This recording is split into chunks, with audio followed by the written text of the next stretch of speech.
تو پھر خدا بندوبست جب کرے، اللہ جب مددگار ہو، تو پھر حضرت مریم کی گواہی درختوں سے نہیں دلوائی، اس نے پتوں سے نہیں دلوائی، پھر فرشتے نہیں بھیجے۔ حضرت مریم کہنے لگی مجھ سے نہ پوچھو، وہ جو پنگوڑے میں ہے اسی سے پوچھ لو، ان سے پوچھو نا، وہ کون ہے پوچھ لو، ان سے کر لو سوال۔ انہوں نے کہا پنگوڑے میں چند دنوں کا بچہ یہ جواب دے گا؟ مددگار تھا رب،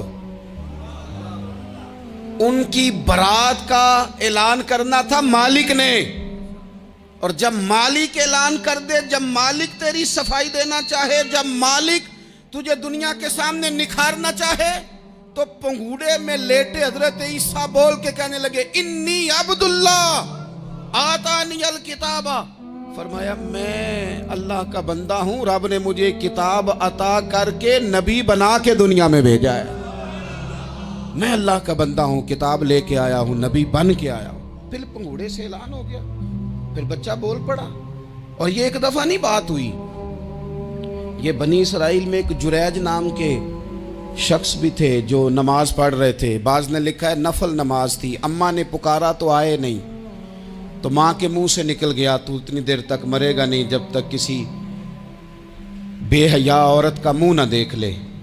تو وہ عبادت گزار تھے، لیکن لوگوں نے ان کی عبادت، ریاضت، پرہیزگاری کو نہیں دیکھا، بس ایک عورت کو بھیج کے الزام لگوا دیا۔ وہ عورت آیا جایا کرتی تھی، اب آ جاتی ہیں عورتیں، مسئلہ پوچھنے کی نیت سے بھی آ جاتی ہیں۔ ماحول میں کچھ جگہ ایسی بھی ہیں جہاں عورتیں دم کرانے کے بہانے آ جاتی ہیں۔ وہ خاتون آتی جاتی تھی اس خانقاہ پہ، آستانے پہ، یہ بخاری میں موجود ہے، پھر اس نے کہا میری گود میں جو بچہ ہے یہ انہی کا ہے۔ مجھے بتائیں کیسے بندہ وضاحت دے؟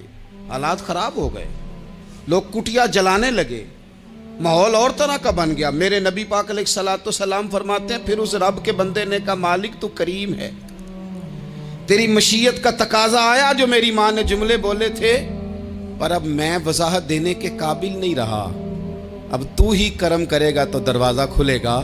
تو وہ چند دنوں کا بچہ پنگوڑے میں بول کے کہنے لگا میں اس درویش کا نہیں، میں تو فلانے چرواہے کا بچہ ہوں، وہ جو بکریاں چراتا ہے۔ رب کی مدد کو پکاریں، اپنے ساتھ اپنے مالک کی مدد کو شامل کریں، تھوڑے رزق پر بھی گزارا اچھا ہونے لگ جائے گا۔ سارے لوگ آپ کو گرانے کی تدبیریں کر رہے ہوں گے اور مالک آپ کو عزتیں عطا فرما دے گا، اس کی بارگاہ سے حکمت کا تقاضا اور ہو جائے گا۔ ہم نے ساری زندگی لوگوں کو راضی کرنے میں گزار دی، ساری زندگی بڑھاپا آ گیا بچوں کو پالتے، اور بچوں نے آخری عمر میں کہہ دیا ابا اگر کوئی ڈھب کا کام کر لیتے تو آج ہمارے دن بھی پھر نہ جاتے۔ ساری زندگی گزار دی بہن بھائیوں کو راضی کرنے میں، ساری زندگی گزار دی ذمہ داریاں اٹھانے میں، ان کو 99 دفعہ دیا، ایک دفعہ نہیں دیا تو انہوں نے کہہ دیا تو نے تو کبھی دیا ہی نہیں، تو تھا ہی نہیں۔ ساری زندگی محلے داروں، علاقے والوں کو راضی کرنے میں گزار دی۔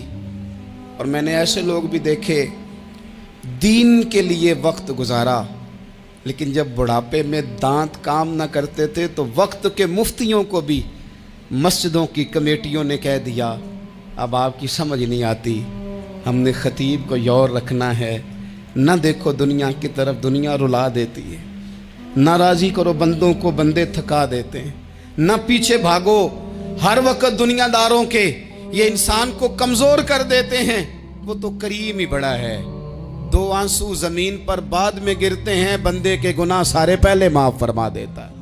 اللہ کی مدد کا حصول، اپنے مالک کی مدد کی طرف بڑھنا، آپ کو بدر کی جنگ بھی یہی درس دے گی، آپ کو احد کا میدان بھی یہی سبق دے گا، فتح مکہ بھی یہی سبق دے گا۔ میرے دوستو جب رب مدد فرمائے، جب اللہ مددگار بنے، دوستوں سے ایک بات اکثر کرتا ہوں، میں کہتا ہوں کہ جتنے درد سے آپ امیر کو اپنی کہانی سناتے ہیں نا، اور جس طرح آپ کے آنسو بات کرنے سے پہلے گر جاتے ہیں کہ غریب ہیں، بچیاں ہیں، کاروبار نہیں، او میرے سنگیو، اس سے آدھے آنسو اپنے رب کی بارگاہ میں بکھیرو، اس کے حضور عرض گزار ہو جاؤ، اس سے طلب کرو۔